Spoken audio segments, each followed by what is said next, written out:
See if we include our legs in the shot. It's just vanishing point.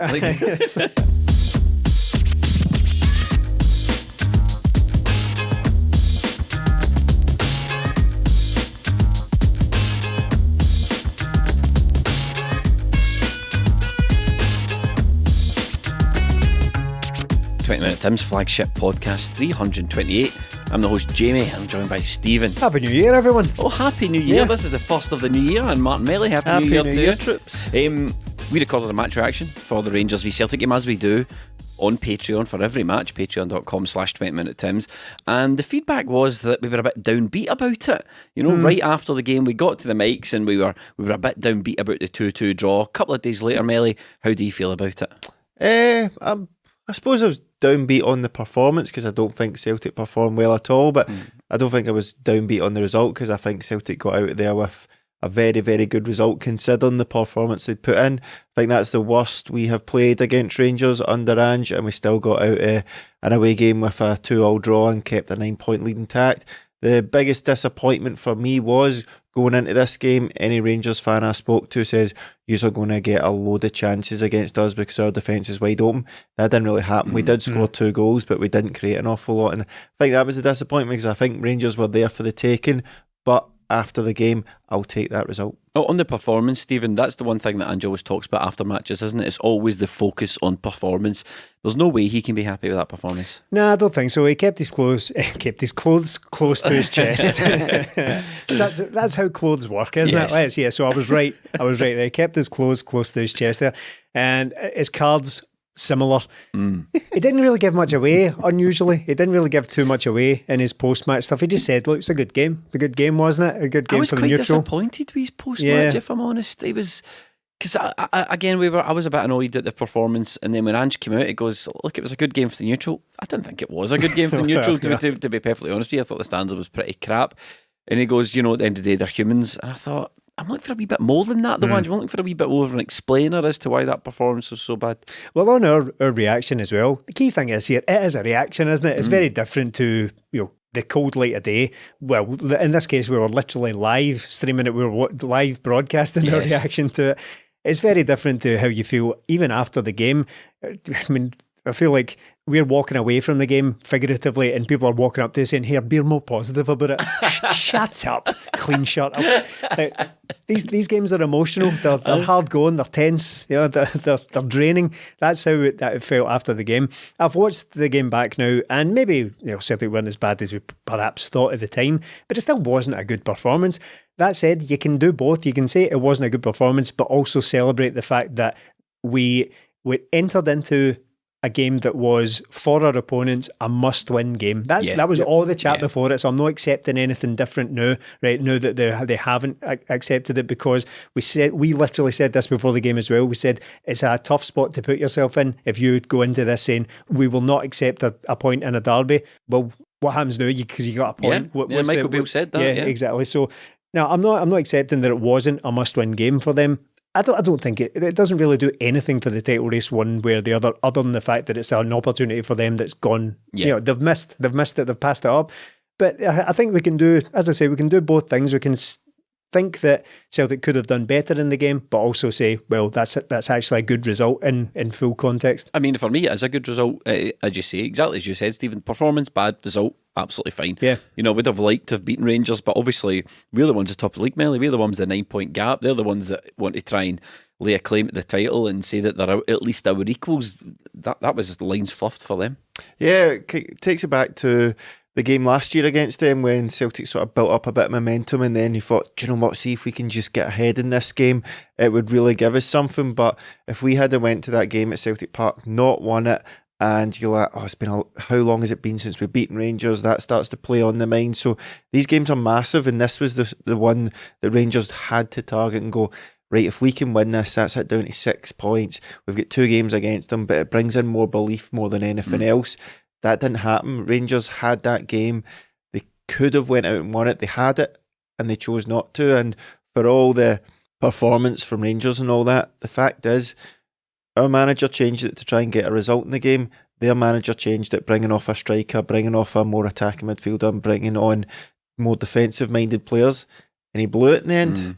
Where's the tactical genius there? See, sorry, Jamie. See, on the bad performance thing as well, bear in mind, we're not actually really criticising Celtic. We're only stacking it up against Celtic's already high standards here. That's all we're doing. We're not Callum saying... McGregor came out after the game and was quite honest about how bad it was. Exactly. He made reference to, things not being at the requisite standards, things being not of a high enough technical quality and all that as well. He said that after the game. So that's really all we're doing. We're not saying it's the worst performance in a derby of all time, because I think someone actually did say that. As Celtic does saw a lot worse performances than that. Ibrox, I bet, I know. And I was delighted at being labelled one of the young team in that case as well. But I remember them all as well, but that doesn't really matter. We're only really talking about the game on the day and how it transpired. Yes, we're absolutely delighted that Rangers haven't been able to claw themselves back into the title race like they were kind of building up here. Yeah. All Michael Beale's chat before the game and all that. Yeah, we are, but yeah, it wasn't the greatest of Celtic's performance, particularly with what we've seen from Ange's team over the last 18 months or so.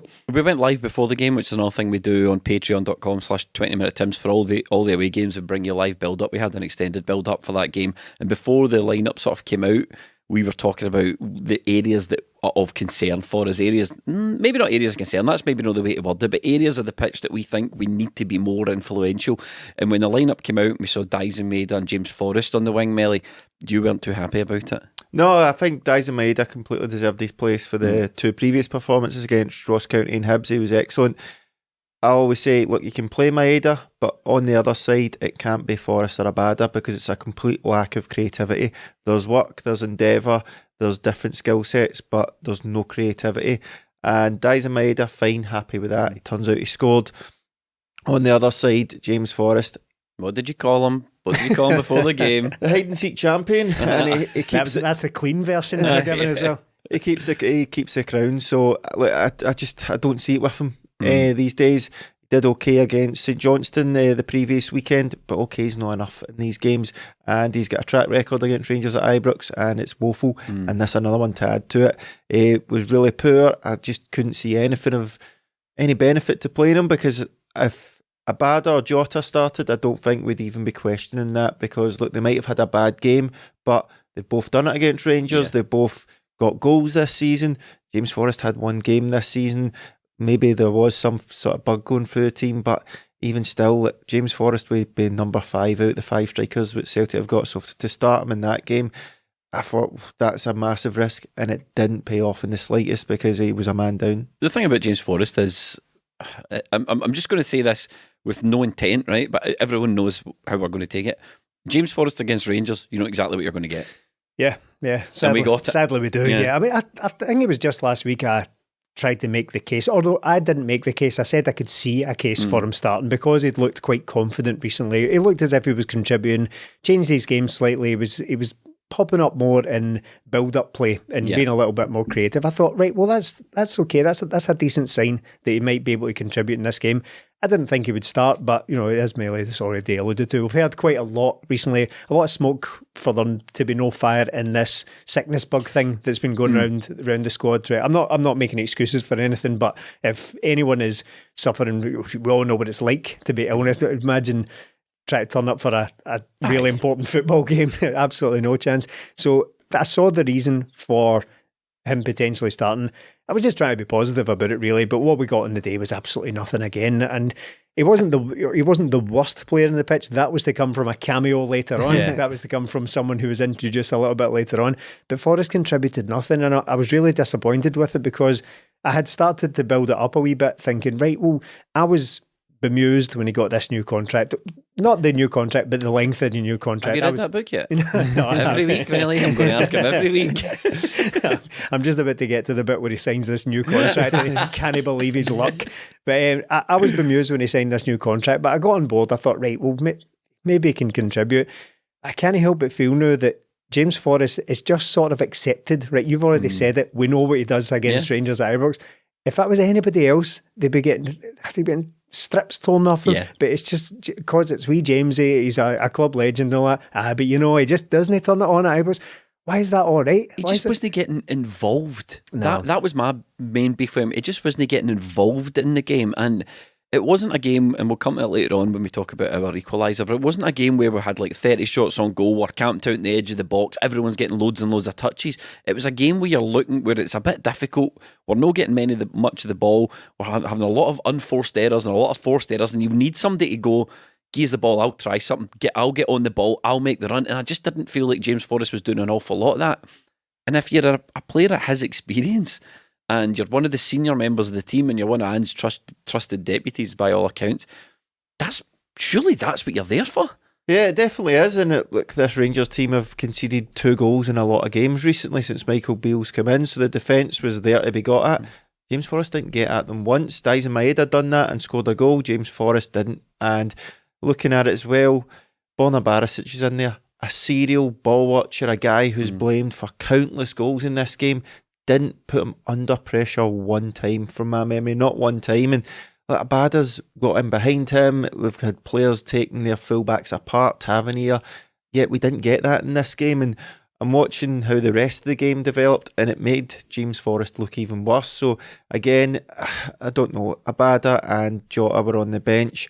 They did take a long time to get introduced, especially Jota coming on so late. So maybe there is something behind it. But even if there wasn't, James Forrest was out there to do a job. That's what I'm saying. It doesn't matter how sick Abada and Jota were. James Forrest didn't do his job when he was on the pitch. Another thing that might have influenced it, Stephen, was the fact that Juranovic was out and Alistair Johnston started the game. That was obviously a surprise to everyone. We had Alistair Johnston scouted, which is another thing we do for Patreon, patreon.com/20minutetims. We scout all the players and do individual podcasts on them. And our scout Alex that had a look at Alistair Johnston said, you know, I'm excited by this player. He's one of the better players I've scouted for Celtic or for you guys for the podcast. When we were doing the live build-up, we had some a particular Canadian-based fan who said, fair play to him. I can't remember his name just now. Paolo, was that his name? Fair play to him. He said on the live build-up, I have no worries whatsoever about Alistair Johnston right back at Rangers. He guaranteed it for us. He did. He says, I guarantee it. Bold. I know, but well, it paid off. Yeah. I was very happy with Johnston, to be honest. I mean, I suppose in many ways, thrown in to a derby such as this, I don't know how much training he's done at Celtic now, a couple of weeks now probably, but so he's to make your debut under those circumstances. Really, I suppose all you're hoping is that he gets through it. Yeah. He just hopes he gets through it and it doesn't like demoralise him and he doesn't wilt under the pressure of that baying mob and all that. That's really all you're hoping for him for a debut like that. But he well surpassed that. I thought he was, I mean, I'm not going to get carried away. I thought he was decent. I thought he was decent. He got involved. He was always available for a pass, which is not what you could say about several other players. Too available sometimes. There was times in the game where he had the ball and he was looking for somebody to take it off him and nobody was about. He was communicating, he was giving out orders and all that. It was right on. Here we go. It was so stalked, eh?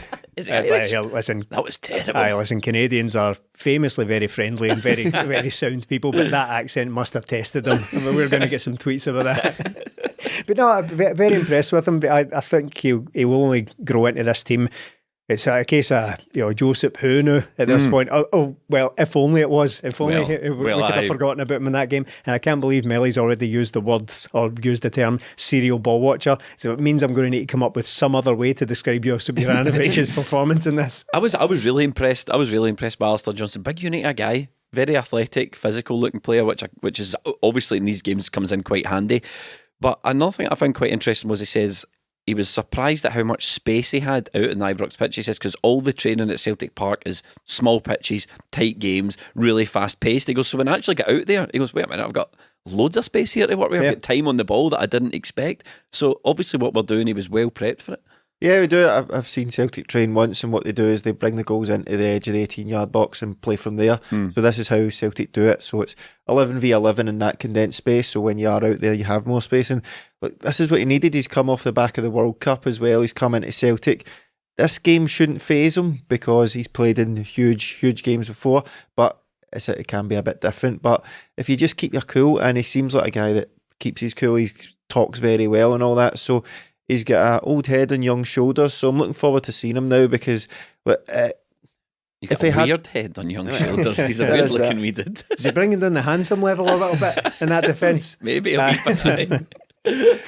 But the thing is that it's like we always talk about Starfelt, and we will come on to him as well. Because he had that bad debut against Hearts, like Mikey Stewart still holds it against him still. So these things can happen if you do have a bad debut, but like, he surpassed all expectations. You came in probably, apart from Carter-Vickers, what the next best player on the team, and what more can you ask? It's a weird, just having described that thing where they bring the goals in and make the pitch small and that, it's a weird illusion to play on people, because from experience, we've all played at Celtic Park, we're all lucky enough to play at Celtic Park. The last thing you want to do, when you get the ball right, you should run and run and run, and you look up and you're like, Christ, the goals are still miles away. Yes. The last thing you want to do is for the pitch to suddenly appear bigger than it actually is. Well, that's a terrible feeling. I'll never forget when we sort of played in that charity game, and I was like, I'm going to warm up, and I was played, and somehow I ended up at fullback. I can't remember who it was, but the guy that was meant to be playing fullback looked at me and went, "You're younger than me, there's no way I can do that." Right. You're now fullback, right? So I went, right, okay, and I went, right, I'll sprint up the line, and I'll sprint to the other touch line and back. And I was like, halfway line, absolutely blown out Mars. I'm like, I'll do it. We've all got claims to fame from that game. Melly scored a goal while partnering me up front. And later in that game, I was booted up in the air by Tommy Gemmell's nephew. As I was bearing down on goal, he cynically booted me up in the air. Good. That's what you need to do. That's what you need to do. What if, based on that performance, Melly, AJ just overtook JJ and you never saw Juranovic again? Happy at that? Comfortable with that? Less nervous about it than you might have been? Yeah, less nervous. I think when I seen him at the World Cup, he looked good. As you said, Alex was raving about me. I think he said he's the best player he's scouted so far that he's Celtic have signed. So I think he'll be a really good player. I don't want to base it on that game, because Juranovic has been a really, really, really good player for Celtic. So for that to be his last contribution would be a bit disappointing, because hopefully that's not what we'll remember him for, because he's came in and done a really good job. Josip Juranovic is a very good player. Alistair Johnston came in and did a great job. He's still got a long way to go to overtake what Juranovic has done in 18 months, because for him coming in a league cup and done World Cup and all that, he's done really well. So it all looks good, but this is what we asked for. Bring in good players, and if they're about to go, bring in somebody good as well. So it looks like we've done that. I thought we started the game quite well. What gave you that impression? It's the goal. Scoring early. Within 4 minutes, I thought this is really good. This is a positive start. Doesn't get much better than this. I thought Rangers looked really sloppy. Usually it's them, Stephen, that start white hot. On top of us, we need to see out the first 5 or 10 minutes, and then we slowly start to get a grip in the game. It was kind of reverse of that. But great tenacity. To win the ball back for the goal. Morelos with a fantastic no-look pass right across the pitch. Tavernier with an absolutely pathetic attempt to take the ball off Daizen Maeda. Brushes off Goldson, and out comes Alan McGregor. Goes down like one of those clicky deck chairs and he manages to stick the ball underneath him. Yeah, brilliant. I mean, it was appalling from Rangers. Let's face it, the defending was absolutely calamitous. Pathetic from their captain. What was he trying to do? He just came over and just sort of padded it straight into Daizen's path there. But hilarious that it was Morelos as well, because he's always heavily involved in these games. He's always heavily involved. We've mentioned Morelos. Look, we're not going to sit here and body shame someone, right? But the nick of that guy, purely as forget anything else, right? The condition that footballer is in, he should, if any manager with any self-respect, wouldn't have him training with the first team, let alone starting games. No, I mean, like body shaming and all that sort of stuff, but he's fair game. He's a footballer, for Christ's sake. If you've got one job, and it's to try and keep yourself in some way in athletic prime here. He is 1.5 stones heavier than any condition Lee Griffiths ever turned up in. Oh, easily. Easily. Griffiths got himself into some nicks, right? He was blowing at his arse towards the end of his Celtic career, but he never looked as bad a way as that. Morelos has just been away over Christmas and New Year, grown his head as well, and his belly button, the size of that guy's belly button. Shut your hole, fat boy. Greg Taylor. One of the immortal lines there from Greg Taylor. Fat boy again on the way out for good measure. So it's hilarious that he was involved as well, because he's always there or thereabouts in these games. If he's not scoring, he's always visible, and he's visible for anywhere. But he's always like sniping away and having wee comments at people and all that. So it's hilarious that he gave the ball away. But I was really, really chuffed for Daizen, because it was a huge moment for him. And when you look back on this season, recently as well. That's 2-2 he's got against one against Hibs as well, which is an absolute belter. Coming about a minute after he'd missed an absolute sitter as well in that typical Daizen fashion. But you look back across this season, that's him now. Scored at Ibrox, scored at Tynecastle in that thriller, the first game of VAR as well. That was at 4-3-1. He's scored away at Motherwell, which was a cracking goal. Scored at home to Hibs as well. He's scoring big goals. He's making big contributions this season. So he's not a great goal scorer, but he must be rivaling the likes of like Abada and Jota now in terms of goal scoring just this season alone. So his numbers have been picking up, and he's finally getting the rewards that his huge amount of work deserves. I think he's crucial to this Celtic team, isn't he? Definitely. When he's playing like that, when he's on form and when he's contributing goals, when he is getting goals, I don't think there's really any criticism you could really, any justified criticism you could aim at him, because that's always the thing, isn't it? Is if he's working, he's always works hard. That's never in question. He's always, even aside from his goal in that game, he was pressing Goldson and he making early mistakes as well. Goldson just turning booted it straight to the park because he felt Daizen breathing down the back of his neck. So he's always good at that. But it's only when he's not scored for 5, 6, 7 games in a row that people start to question his technical ability and all that kind of thing. What does he bring to this side? Abada's much better and all that. But if he's scoring goals, then that all goes away. There's nothing you could really level at him. Another one, Melly's come back for the World Cup. Yeah, I love him. I think he's been brilliant. I felt it was coming for him after the St Johnston game. I thought, right, but he's back. I think it was just a wee bit of confidence for him, and what he brings to the team is incredible. And if he's bringing goals to that, that's brilliant. He's like a class player to have in the team, and I only worry about him is because of that thing with having some quality on the other side. But he can create things himself through sheer hard work and endeavour. But it's just with him, I always get the feeling, I've said it before, things will happen for him because he works so hard.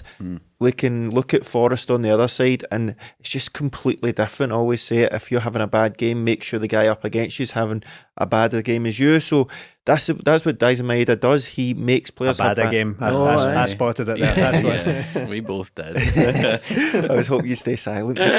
He's waited a minute to let me finish. So I think he was great, and the work rate he puts in, he deserves what he gets. When you look on the other side, Forrest, look, Maeda, you're not going to get that. He's going to give you everything. He's not going to hide. No matter how many times he gives the ball away, no matter how many crosses he puts out the pitch, he will always keep going.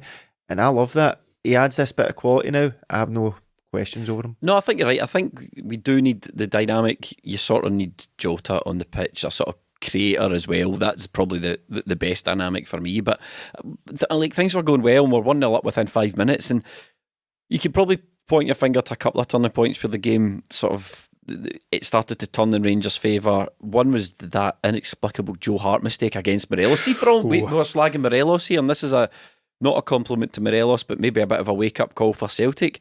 Yes, Morelos is a fat, chubby man, right? Yes, he is the portly Colombian striker, okay?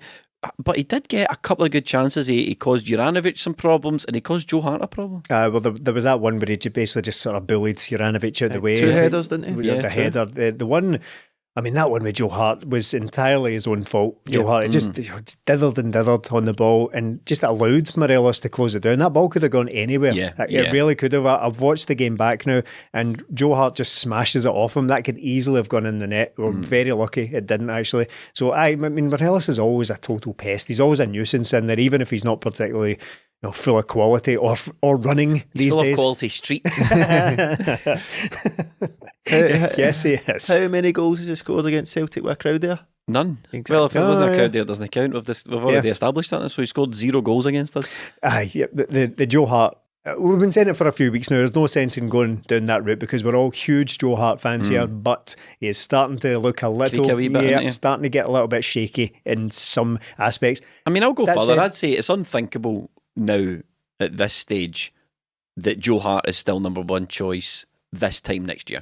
If we start the 2024 year and the Glasgow Derby 2nd of January 2024, whether it's going to be, I think I would be slightly disappointed if Joe Hart was the number one choice keeper then. Not because I think he's a bad keeper now, but the sort of I feel like he's reaching the end of his cycle with us. The thing is, he did pull off an amazing save in almost Well, does that contradict what I'm saying then? Am I just focusing on this mistake he's making, but then going, well, he did pull off an amazing save against, I think it was Kent. He got down low to his left and tipped onto the post. Yeah. Just don't make the mistake, then you don't need to say it. Easily fixed. Don't make the mistake, and we won't have to make the save.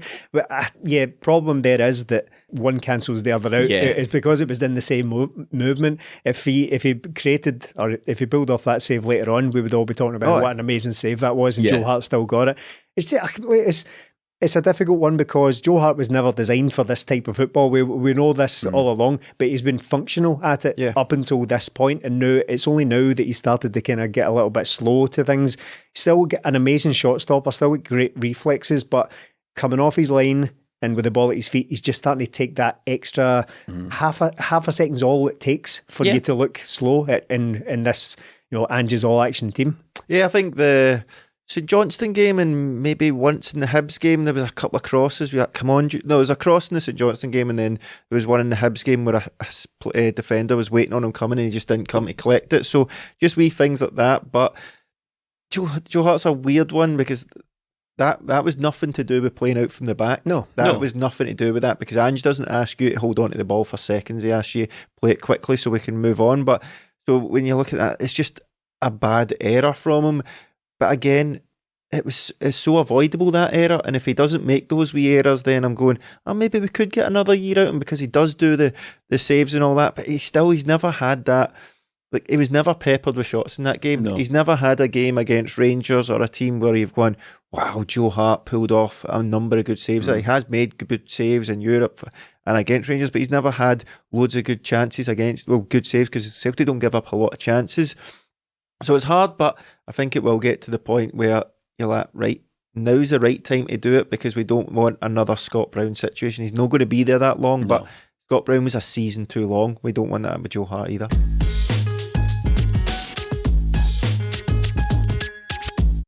I think if there were any final questions Melly left over, Greg Taylor and his importance to the team, and we've banged the drum for Greg Taylor now for a while, but when he went off, completely changed the dynamic of the game. Not even just with Juranovic coming on, Juranovic's performance. I mean, tactically, the way we looked quite unbalanced. The sort of dynamic between Starfelt and Juranovic on that side really wasn't working. The passing wasn't working. You were talking about it during the game. Then you factor in the fact that Juranovic had a horror show, but I think Greg Taylor going off was another huge turning point. Yeah, it definitely was, and Celtic seemed to lose a bit of control not long after that, and the Joe Hart thing really got the crowd behind Rangers. And you know why with Greg Taylor? Because he's completely different to Bernabei, but he will keep a hold of the ball, he will make the passes, he will be an option for players. And in these games, sometimes you're better with somebody who's going to make themselves an option. Yes, Greg Taylor might not be the best technical footballer, but he will always make himself an option. Cal McGregor is technically very good and makes himself an option. Greg Taylor is really good at what he does, and he's always there for players. He'll take the ball under pressure to take it off other players. And the whole left-footed thing as well. Celtic's whole back four were right-footed. Daizen Maeda out in the left wing was right-footed. It upsets the whole balance, because as soon as players get it, they're turning back inside, which means Rangers can shift across. And it always seemed to be Rangers will let the ball go to Starfelt because he can't quite pass the ball out quickly, whether it be to the left or into midfield. They did quite a good job on Cal McGregor, so that's probably why Celtic struggled to maybe build up some passing sometimes with that balance being off. But I still, as soon as Greg Taylor went down, personally I thought, look, put Juranovic on there. We've seen him do it before. He's played well out there, really experienced player. I think he was a better choice than Bernabei. If Bernabei had come on and had that performance, we'd all be asking really serious questions of him. But we know Juranovic is a good player who just had simply a bad game.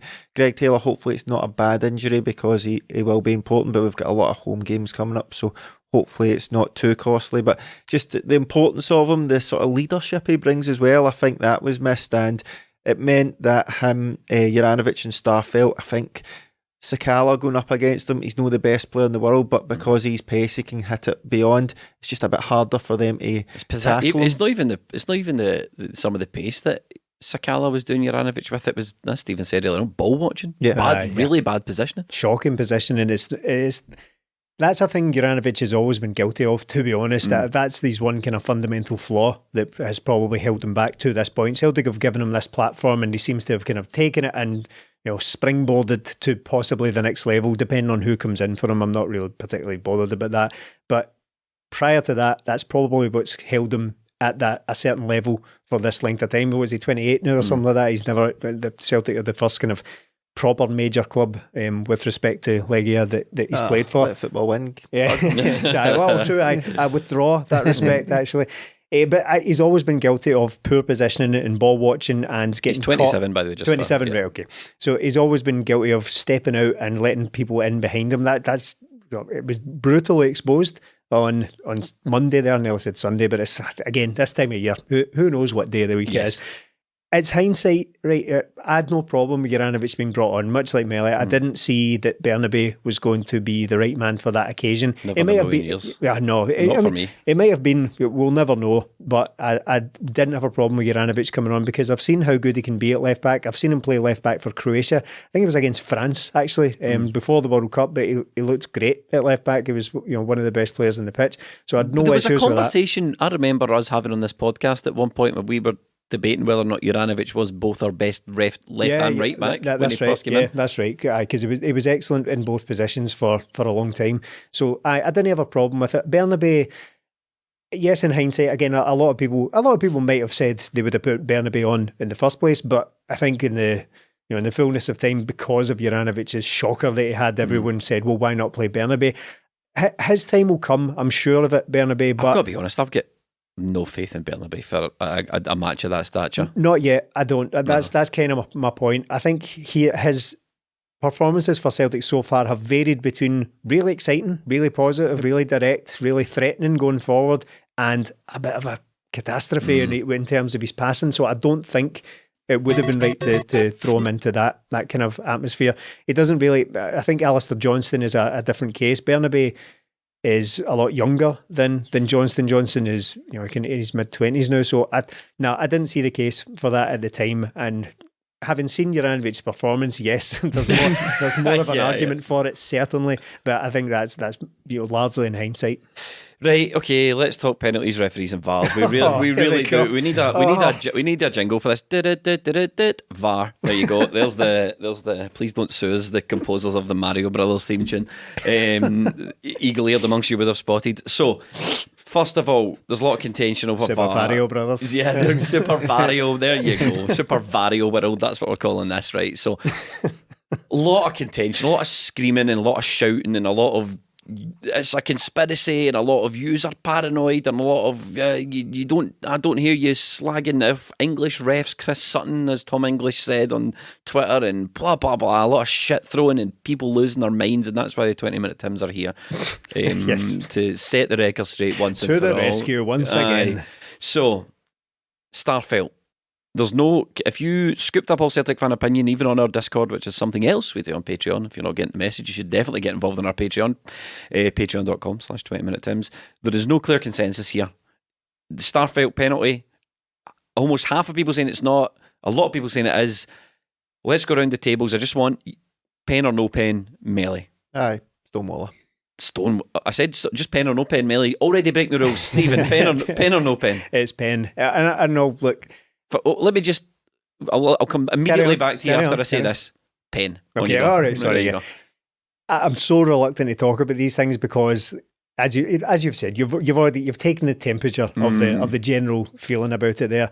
What happens is there are a certain element, just the top maybe 1% people will say, well, we'll have no decision ever, right? We'll just argue the case. They'll start with it's a wrong decision and work backwards and just see what they can find, right? Yeah. So that you're dealing with that.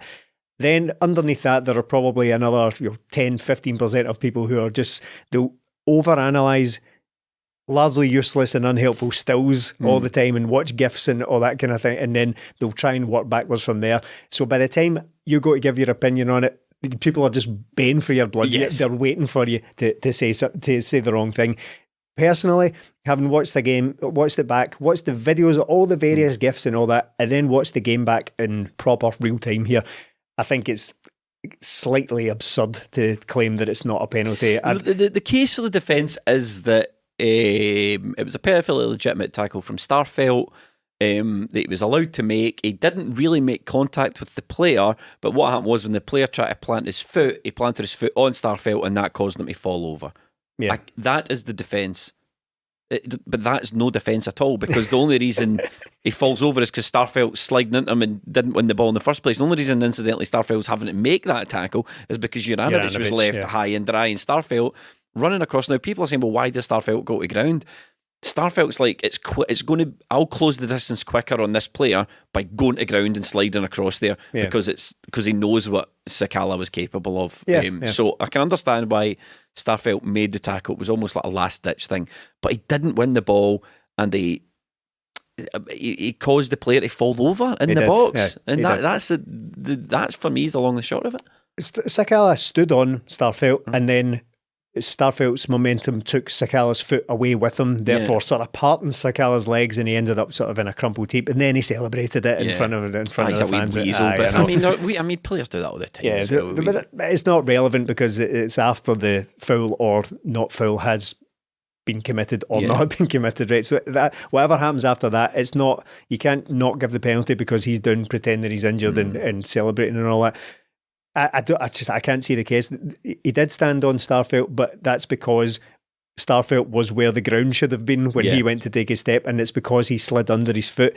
He was impeded from taking a step by Starfelt sliding in and not winning the ball. So, again, we will get pelters for this. I am fully aware of it. We got pelters. Do you know my favourite pelters was like when we did the live reaction, right? Somebody clipped a reaction at the goals. Now, this doesn't matter, right? This doesn't matter because it's just funny to me, right? So, when we record this live reaction, we're sitting in chairs, right? And you may have seen the clip on Twitter. And what people don't see out of shot is a bank of little tables. They're sat beside us right now. Right, and they're at our feet with recording equipment and cameras and everything on them. We can barely move. But when we put our celebrate, people tweeting us, call that a celebration. I gotta celebrate more when I get a Chinese. What you trying to say? You're more Celtic. Congratulations, you're a bigger fan than me. Well done. Absolute dweebs. Anyway, so it doesn't really matter yet. He brings it up. No, what I mean is this is our platform. We'll air grievances. No, what I mean is the heat we're going to get for the Starfelt thing is never going to compare to that. This is the most embarrassing thing I've ever read. Anyway, Melly, on you go. I would have fucking set my house on fire. Aye, alright. Just do your own then. I'm pissed and shat myself. It was amazing. Wins. Shut up. Right, on you go. Glad to see you're not bothered by it. It's fucking hilarious. There you go. The Starfelt one's a penalty for me, I think, as well. Juranovic lets the guy go. The first goal, the ball goes over his wrong side, and then it goes over to Kent and he finishes it. Poor from Juranovic. This one again, poor from Juranovic. Starfelt, yes, he is panicking. Well, he has a decision to make because of Juranovic. He makes a wrong decision. Yeah, he doesn't have to slide in. It's a criminal decision from him. I thought he defended very well in the game. His passing was poor, but that decision, it's unforgivable because these are the big ones. Because Celtic don't have fans there. They've just let in a goal. Rangers are on the front foot then, and you go and make that decision. Your teammate has already made a decision. He's your teammate. You go then to bail him out. That's not bailing him out. That is just flying in there trying to make up for things. It's the Christopher Ayred it. It's a complete wrong decision from him, and it's pretty unforgivable because these are the moments you're at. I don't know if it's that bad because I don't think in a million years if he was to get out there and stand up, the way that if you think about the way that Sakala's running down the line, but Starfelt's running directly towards him, I just don't think there's any way Starfelt's going to get to where he needs to be by running or taking an extra couple of steps or shifting his body weight to this. I just don't think in his head the calculation he's making is like, I need to go from here to sort of 45 degrees towards the touchline, but I'm already running straight forward. He needs to do something, and it was a last ditch, but I don't think it was completely unforgivable because I think had he not slid, he would have just made the byline and clipped it in anyway. I don't think he was ever making the ground up. That's what I think anyway.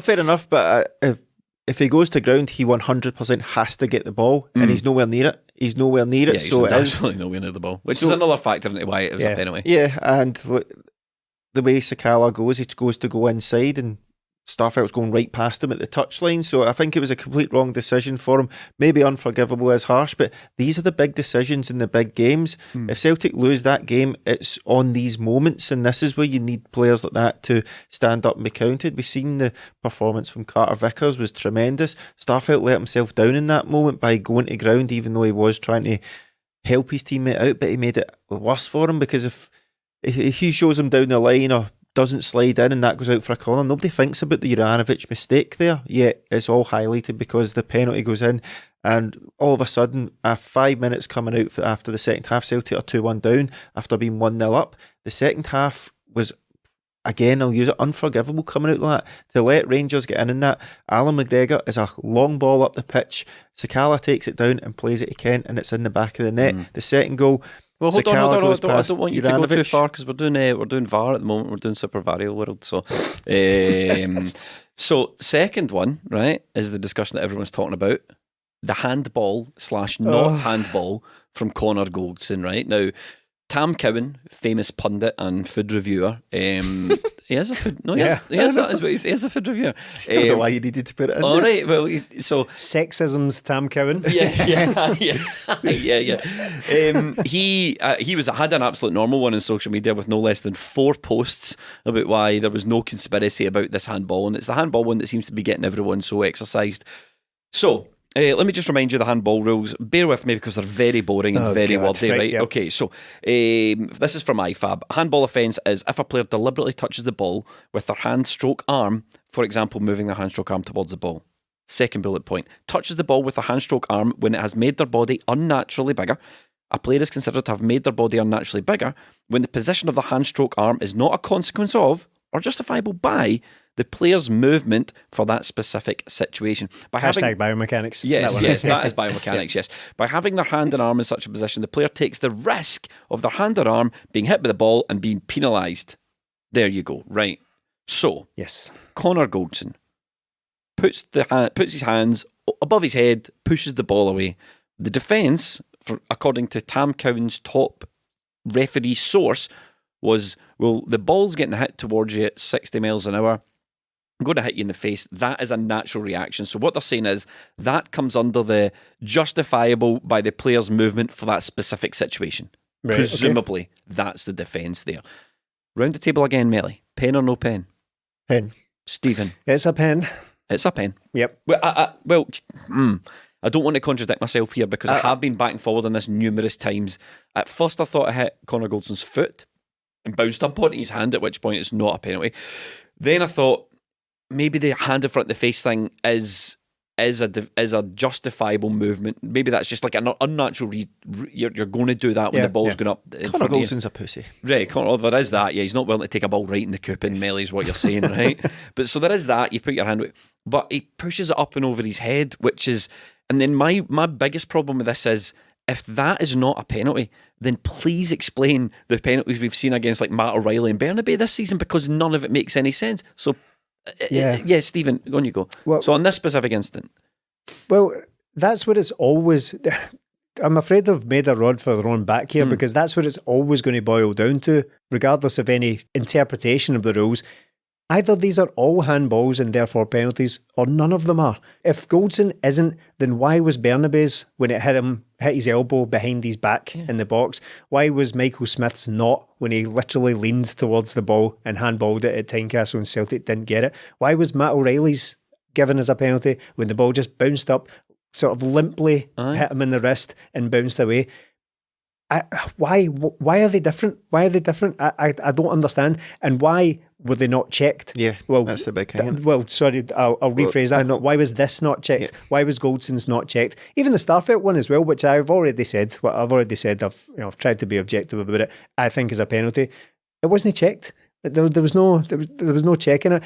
As far as my understanding goes, if VAR is to make that decision for the ref without the ref having checked it, what they would have to demonstrate is that there's no case to answer. Yeah. So therefore the ref doesn't have to go over and check anything. It's been decided for him.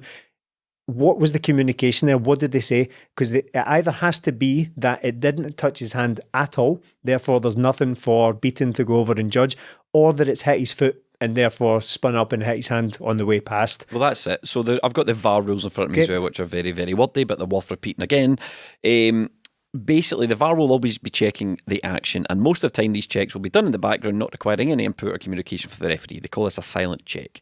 If the VAR believes a check may lead to communication to the referee that he/she has made an error in one of the VAR categories, which are penalty area incidents, straight red cards and goals, then they may recommend a review. So what's happened there is the VAR, who was Willie Collum, has looked at that, as you say, Stephen, and went, that's not a handball. In my opinion, the on-field referee doesn't think it's a handball.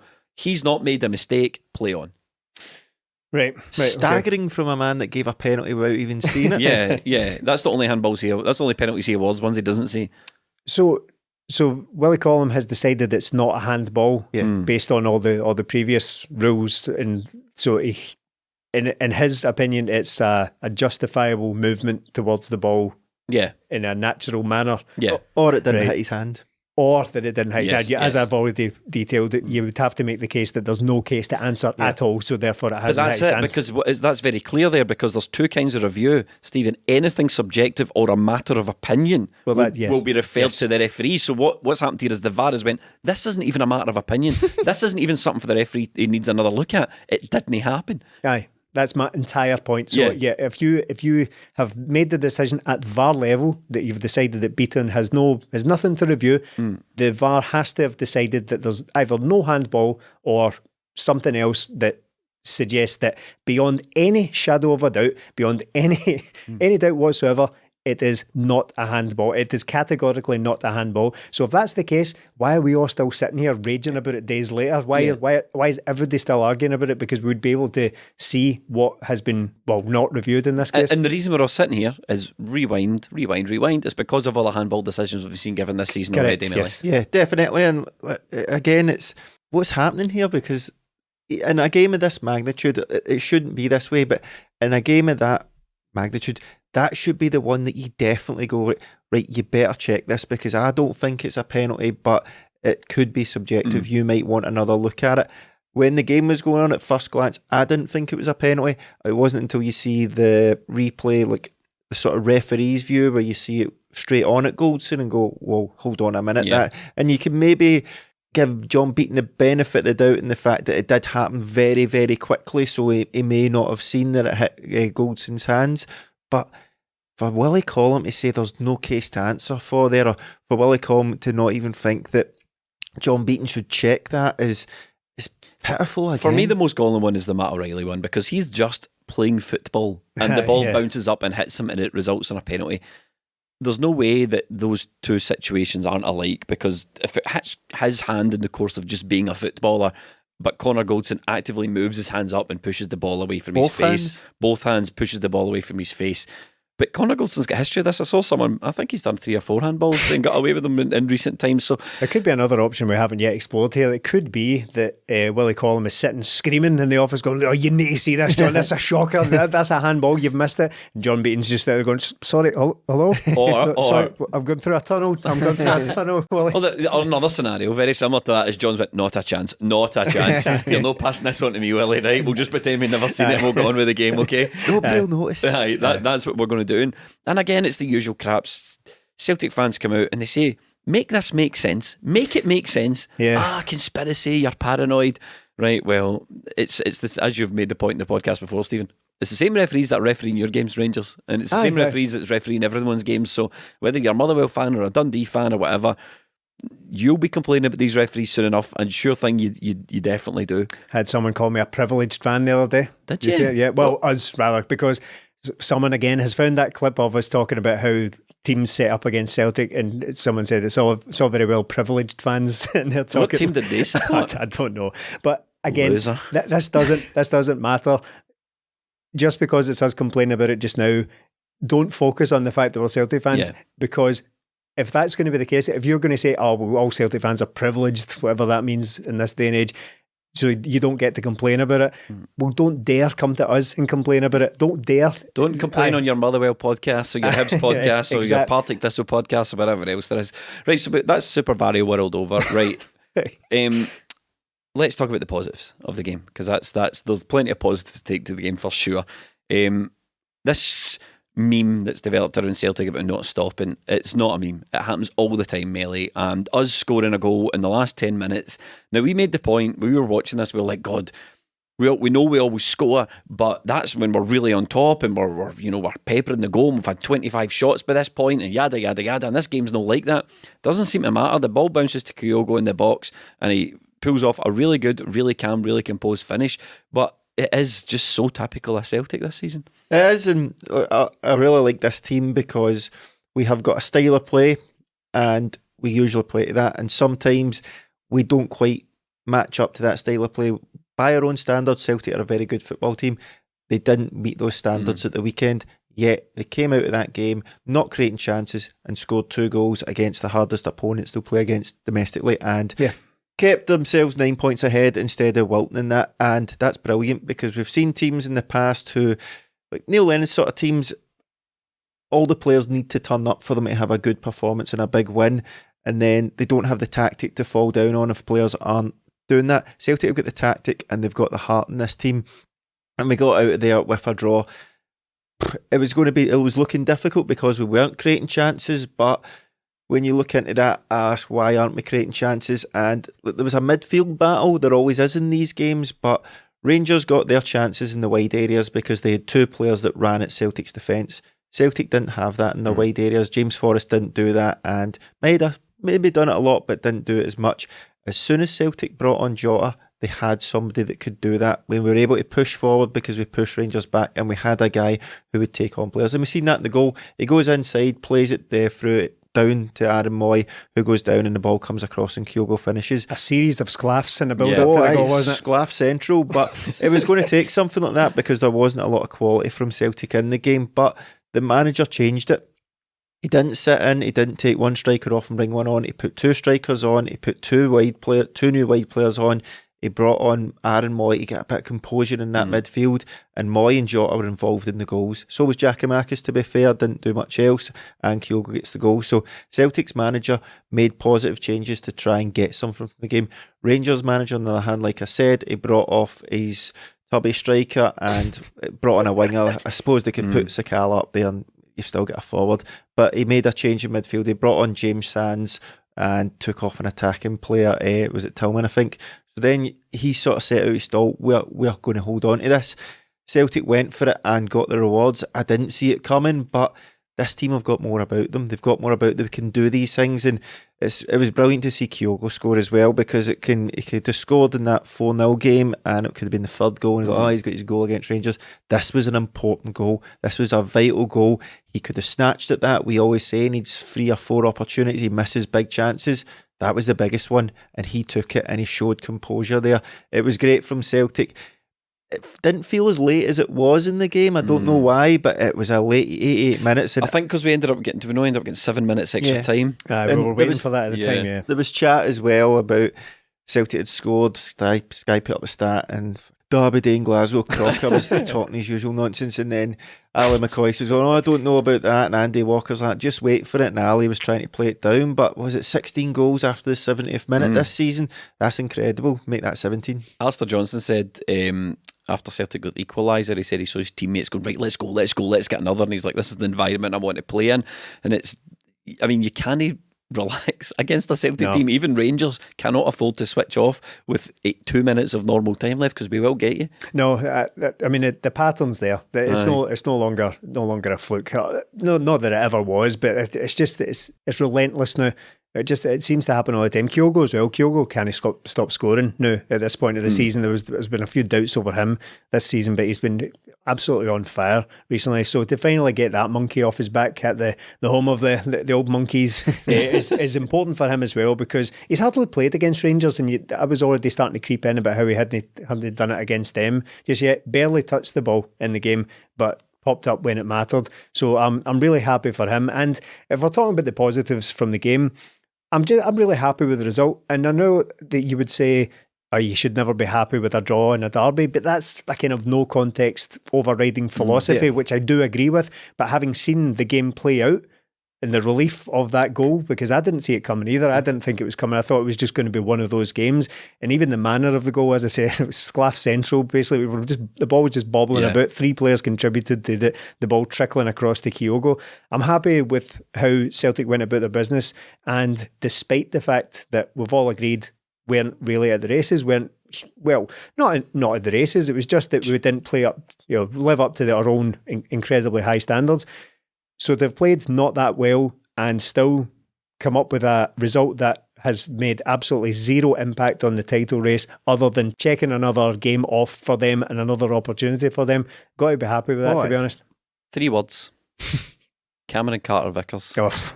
Those noises tell you all you need to know. Aye. An absolute colossus. That clip that's going about of him holding Scott Wright off with one hand, and then Ryan Jack comes in to get the ball and he still ends up winning it. I mean, I'm struggling to think of a better Celtic defender. And now I know you made the point, Stephen, on another podcast about Van Dijk and all the stuff he achieved at Celtic and what he went on to achieve. But just in a Celtic shirt, I'm struggling to think of a better centre half. Oh, he's tremendous, isn't he? I don't think we've had better in my lifetime. Van Dijk, right? Van Dijk is a special case because he went on to achieve a huge amount in the game away from Celtic. So everyone is always going to. It's very hard to look at Van Dijk and chop all that off and just picture him at Celtic, because the fact is he went on to be the best defender in the world for a time and won the Champions League. So all of that plays into how good a player Van Dijk is, but purely as a Celtic defender, I don't think there's been better than Cameron Carter-Vickers. I mean, Van Dijk was a different sort of defender, wasn't he? Because I just can't remember Van Dijk being in the trenches quite so much as Cameron Carter-Vickers is, and holding that defence together quite as much. But what I do remember for that Van Dijk is a player who looked like the Scottish League was just far too easy for him. Gallivanting up the pitch, hitting free kicks, all that sort of stuff.